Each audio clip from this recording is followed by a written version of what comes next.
Il faut savoir que moins de 50% de l'aide qui est, enfin de l'aide, plus exactement des subventions qui sont accordées aux Ukrainiens, arrivent aux Ukrainiens. Il faut savoir que 50% des armes qui sont données aux Ukrainiens sont revendues sur les marchés internationaux pour alimenter les terrorismes, pour alimenter des crises politiques, des conflits, pour alimenter des révolutions. Récemment, le gouvernement ukrainien a publié un catalogue de près de 1000 pages d'armes qui sont destinées à être vendues en Amérique du Sud, en Afrique, dans les pays arabes, et qui vont alimenter le terrorisme partout dans le monde. Il s'agit d'armes lourdes et d'armes légères. C'est un des pays, malheureusement, les plus corrompus au monde. Je ne critique en aucun cas les Ukrainiens, mais je critique le régime qui a été mis en place par les Américains en 2014 avec ce fameux coup d'État où Mme Nuland, qui est d'origine ukrainienne, tout comme M. Biden, s'est exprimée en disant « fuck the EU ». Je pense que l'opinion publique commence à prendre conscience du jeu pervers et des mensonges américains et en particulier de l'OTAN d'utiliser cette crise ukrainienne pour déstabiliser l'Europe.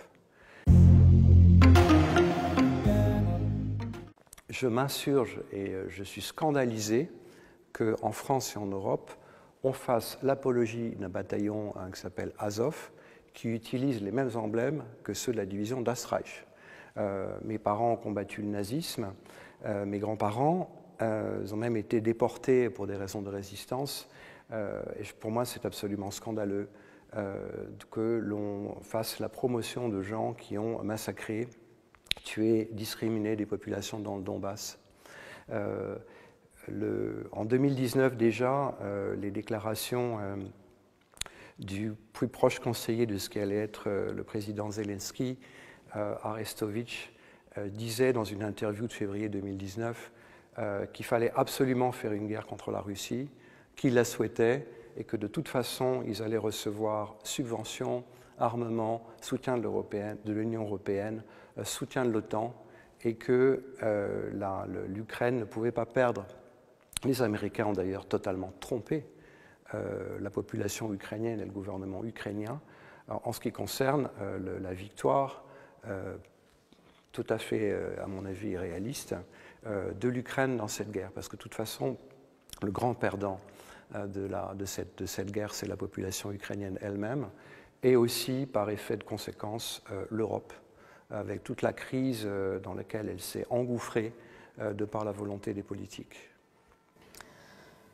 C'est très très triste en fait. C'est la souffrance de l'Europe, c'est la souffrance des peuples. Je crois à cette résurgence, ce retour aux réalités. C'est pour ça que c'est très important pour moi de dénoncer tous ces mensonges et toute la logique qui a conduit à ce conflit. Mais dans ce conflit, on essaie de nous faire croire que la Russie est isolée. C'est totalement faux. D'abord parce qu'il y a des gens qui sont conscients des enjeux et des réalités, à la fois en France, en Europe et dans le monde, parce que ces personnes sont chargées de rétablir les vérités fondamentales, de dénoncer les mensonges et de dénoncer la logique qui a conduit à cette guerre. Maintenant, je crois aussi au renouveau, je crois aussi à la reconstruction qui suivra, tout simplement parce que, et je reviens à ce que vous disiez de mon grand-père, on ne peut pas se passer de la Russie. On ne peut pas se passer de ce continent en soi, ce n'est pas tout à fait un continent, mais c'est en tout cas le plus grand pays du monde, qui, de par sa géographie, sa culture et son histoire, représente un potentiel économique, politique, industriel, géopolitique et culturel absolument considérable. Je pense que l'opinion publique commence à prendre conscience du jeu pervers et des mensonges américains et en particulier de l'OTAN d'utiliser cette crise ukrainienne pour déstabiliser l'Europe, que l'Europe alliée avec la Russie représente un bloc fort, aussi bien politiquement qu'économiquement, que culturellement, que socialement, d'environ 500 millions de personnes, que depuis la guerre du Vietnam et depuis les crises économiques qui ont succédé, liées notamment à l'abandon de l'étalon or sur le dollar, les Américains ont toujours essayé, par la force, par la ruse et par leur politique, d'essayer de rattraper cette perte d'influence, à la fois économique, à la fois politique et à la fois économique, de rattraper la perte d'influence du dollar comme seule monnaie d'échange dans le monde, et que cette politique continue. Et je m'insurge contre cette malhonnêteté intellectuelle dans la crise ukrainienne, parce que les déclencheurs de guerre sont les Américains, les déclencheurs de guerre sont l'OTAN. Et je voudrais citer comme preuve les déclarations récentes de Mme Merkel, qui a dit qu'elle n'avait jamais eu l'intention d'appliquer les accords de Minsk. Les accords de Minsk ont été négociés et signés pour garantir la sécurité, l'intégrité et le respect des populations russophones du Donbass, et que les Allemands et les Français se sont portés garants de ces accords pour l'équilibre, la stabilité et la protection des populations dans cette région. Mme Merkel, en disant qu'elle n'avait jamais eu l'intention d'appliquer les accords de Minsk, a tout fait pour laisser l'OTAN armer l'Ukraine, a tout fait pour poser les bases de ce conflit, et je trouve que c'est grave, parce qu'il y a des millions de personnes qui en souffrent. En autorisant cette expansion nationaliste ukrainienne, elle a laissé entre 16 et 18 000 personnes se faire tuer, être bombardées.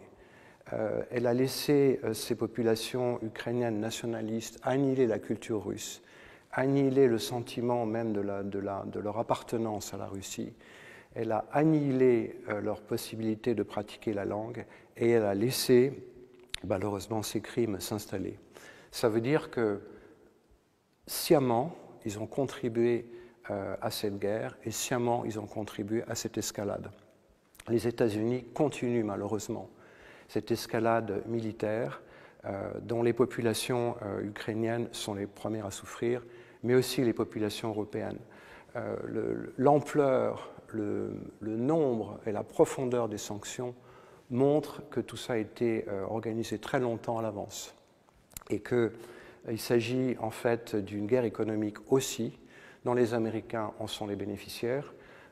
Les Américains vendent leur gaz 4 à 7 fois plus cher aux Européens qu'ils le font pour leur propre pays, et malheureusement, chacun dans son quotidien en souffre en Europe, parce que tout cela provoque une crise économique et financière qui est absolument sans précédent. Et ma foi, on vous dira, mais c'est la faute des Russes. Très bien, mais les Russes se défendent. Parce que 11 000 sanctions qui ont été prononcées contre elles, plus un 9e train encore de sanctions qui a été décidé hier, eh bien, ma foi, c'est tout à fait légitime et normal que les Russes se défendent. Alors, ce conflit a des répercussions dans le monde et dans l'Europe. Ça a provoqué, par la volonté des Américains, de l'OTAN et largement entretenue par la Commission européenne, une crise fondamentale et majeure qui touche le quotidien de tous. J'ai eu des témoignages de petits artisans, de petits commerçants, de gens qui souffrent de cette situation. Des boulangers, à peu près 50% d'entre eux sont en faillite, aussi bien en France qu'en Belgique et en Europe, parce que leur facture d'électricité est passée de 1 500 € par mois à 5 000, qui rend la poursuite de leur activité totalement impossible, et ce qui va jeter des centaines de milliers de personnes en Europe au chômage et dans la crise. Cette crise est grave parce qu'elle aura des répercussions qui vont beaucoup plus loin. Ce que, malheureusement, les journalistes occultes et la communauté intellectuelle qui catégorise pour éviter tout débat ou tout dialogue les gens entre pro-russes ou pro-américains ou pro-Poutine ou invoquent je ne sais quelle dictature, eh bien, lui-même.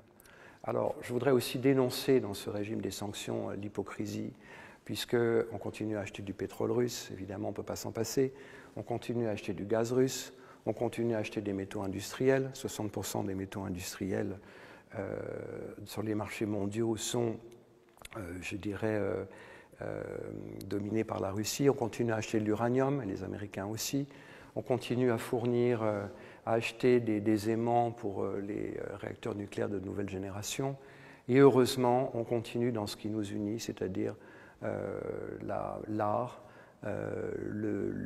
les destins communs, l'historique et tout ce qui fait la communauté scientifique, tout ce qui fait les échanges de la communauté intellectuelle.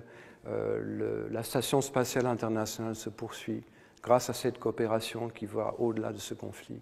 Et c'est ce qui nous unit et c'est ce qu'il faut absolument continuer.